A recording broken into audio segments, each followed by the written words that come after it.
धर्मवीर भारती की कविता कनु प्रिया का एक अंश। तुम मेरे कौन हो कनु, मैं तो आज तक नहीं जान पाई। बार बार मुझसे मेरे मन ने आग्रह से, विस्मय से, तन्मयता से पूछा है, ये कनु तेरा कौन है, बूझ तो।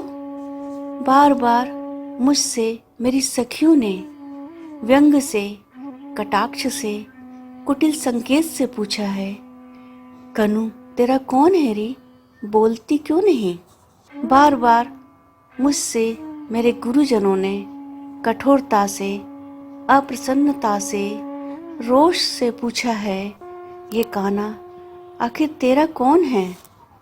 मैं तो आज तक कुछ भी नहीं बता पाई। तुम मेरे सचमुच कौन हो कनु।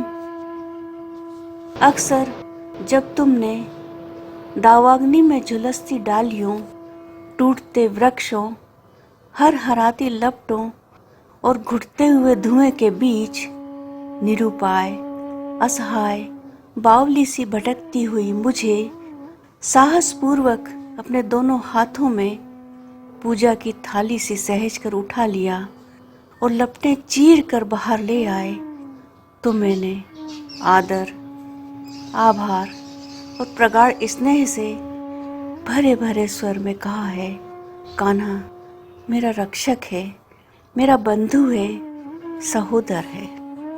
अक्सर जब तुमने वंशी बजाकर मुझे बुलाया है और मैं मोहित मृगी सी भागती चली आई हूँ और तुमने मुझे अपनी बाहों में कस लिया है, तो मैंने डूब कर कहा है, कनु मेरा लक्ष्य है, मेरा आराध्य है, मेरा गंतव्य है। पर जब तुमने दुष्टता से अक्सर सखी के सामने मुझे बुरी तरह छेड़ा है, तो मैंने खींचकर, आंखों में आंसू भरकर, शपथें खा खा कर सखी से कहा है, कान्हा मेरा कोई नहीं है, कोई नहीं है। मैं कसम खाकर कहती हूँ, मेरा कोई नहीं है। पर दूसरे ही क्षण जब घनघोर बादल उमड़ आए हैं और बिजली तड़पने लगी है, घनी वर्षा होने लगी है और सारे वन पथ धुंधला कर छिप गए हैं, तब मैंने अपने आंचल में तुम्हें दुबका लिया है। तुम्हें सहारा दे देकर अपनी बाहों में घेर गांव की सीमा तक तुम्हें ले आई हूँ। और सच सच बताऊं तुझे मेरे कनु सांवरे, मैं उस समय बिल्कुल भूल गई हूँ कि मैं कितनी छोटी हूँ। तुम वही कान्हा हो जो सारे वृंदावन को जल प्रलय से बचाने की सामर्थ्य रखते हो, और मुझे केवल यही लगा है कि तुम छोटे से शिशु हो, असहाय, वर्षा में भीग भीग कर मेरे आंचल में दुबके हुए। और जब मैंने सखियों को बताया कि गांव की सीमा पर चितवन की छांव में खड़े होकर ममता से मैंने अपने वक्ष में उस छोने का ठंडा माथा दुबका कर अपने आंचल में उसके घने घुंघराले बाल पोंछ दिए, तो मेरे उस सहज उद्गार पर सखियां क्यों कुटिलता से मुस्काने लगी, यह मैं आज तक नहीं समझ पाई।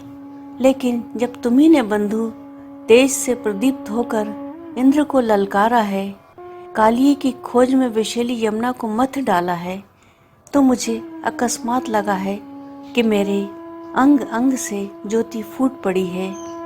तुम्हारी शक्ति तो मैं ही हूँ, तुम्हारा संबल, तुम्हारी योग माया, इस निखिल पारावार में मैं ही परिव्याप्त हूँ, विराट, सीमाहीन, अदम्य, दुर्दांत।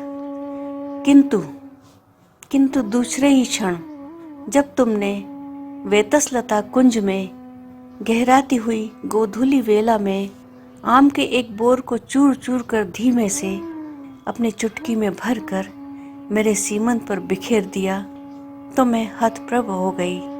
मुझे लगा इस निखिल पारावार में शक्ति सी, ज्योति सी, गति सी फैली हुई मैं अकस्मात सिमट आई हूँ। ऐसा क्यों चाहा तुमने कान्हा, पर जब मुझे चेत हुआ तो मैंने पाया कि हाय सीमा कैसी। मैं तो वह हूँ जिसे दिग्वधु कहते हैं, काल वधु। समय और दिशाओं की सीमाहीन पगडंडियों पर अनंत काल से अनंत दिशाओं में तुम्हारे साथ साथ चलती चली आ रही हूँ, चलती चली जाऊंगी।